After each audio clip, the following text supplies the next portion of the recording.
Buckeyes Now on Sports Illustrated. I'm Brendan Gulick from the Woody Hayes Athletic Center in Columbus, where the Ohio State Buckeyes just wrapped up practice number 9 of training camp. This practice was closed to the media, but we did have a chance to talk with offensive coordinator and tight ends coach Kevin Wilson, as well as a few guys in that tight ends room once they wrapped up. So we'll get to that here in just a moment. But the Buckeyes finishing up practice 9. They started in the middle of last week, so it's kind of the second week of camp, but really the first full week from start to finish. And it brings us to tomorrow, Saturday, the 14th of August, which is a big day for them because the team is going to have an inter-squad scrimmage. It's going to be a really physical and tough day. Part of the reason why they may have dialed back on the physicality a little bit today and yesterday. And we've gotten the indication that tomorrow is going to start, really setting the tone for what this team is going to look like during the 2021 season. Some position battles certainly starting to come down to the wire, and maybe we're going to have a little bit more clarity on things like the quarterback competition here coming up soon. Obviously, that's not the only position battle on the team, but certainly the one that folks are talking about the most. Kevin Wilson, as it relates to the quarterbacks, really likes where they are right now. He didn't get too deep into detail, but essentially said that he feels like this offense has a chance to be a really nice car, is the way he put it. And frankly, it was funny because you weren't sure at first if he was talking about an NIL deal or the actual offense. But he basically said whoever plays quarterback is going to have a heck of a lot of talent around him, a great offensive line, a really, really deep, talented receiver room, a great running back room, and a tight end room that he is pretty high on. Knows that it's young and a bit inexperienced after losing Luke Farrell last year, but really thinks that this could be a good tight end room as well. And so it's about trying to figure out whomever that quarterback is to, find a way to make this offense achieve its goals. And they are pretty lofty goals. They think they, certainly have the ability to go back and play for a national championship again here in 2021.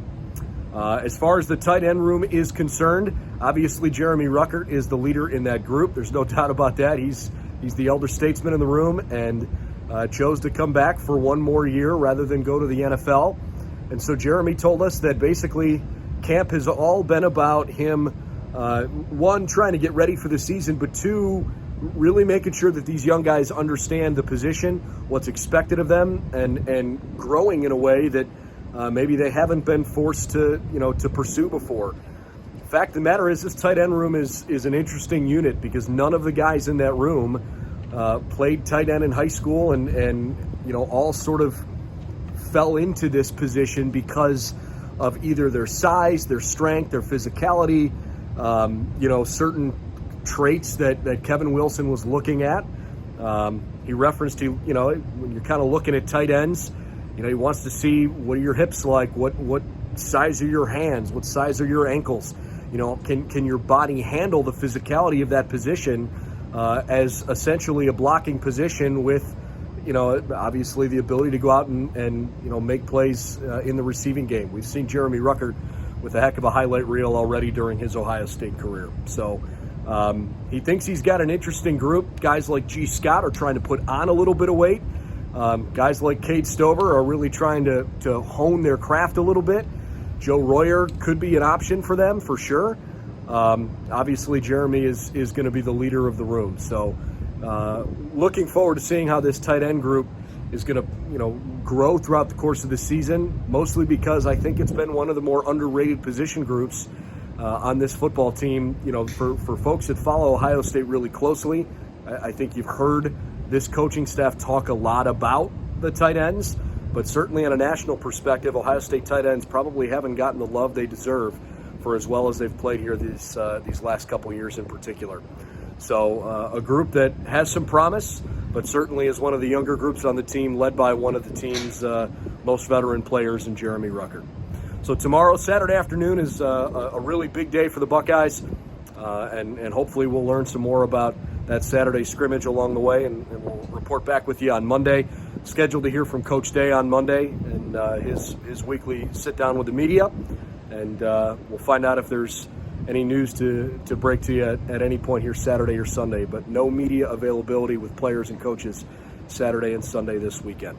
We're inside 3 weeks till the start of the season up in Minnesota. The Buckeyes are certainly trying to be efficient with their time. That's Coach Day's mantra through camp, to take every rep and every drill as efficiently as possible, and make the most of this opportunity to gear up for the 2021 season. One last note: Kevin Wilson was asked about Thayer Munford and talked a little bit about Garrett Wilson as well. Referenced the fact that they were not at practice when it was open to the media on Thursday, and he essentially indicated that both players are fine, that without using the words load management, gave the impression that just trying to have some guys understand their bodies and figure out what days are days that are good for them to go full go, and then some days where you need to step back a little bit and just take care of yourself. So no reason to think that Thayer Munford or Garrett Wilson have anything nagging or long-term that could bother them. All right, keep your eye on BuckeyesNow.com. We'll have plenty of coverage for you all season long, but certainly throughout the rest of training camp as we gear up for Game 1 at Minnesota. And then certainly on our YouTube channel, if you like our video content, please subscribe to our YouTube channel. And our Buckeye Breakdown podcast is available wherever you like to get your podcast. We'll see you real soon here back at the Woody Hayes Center, probably on Monday. Have a good weekend.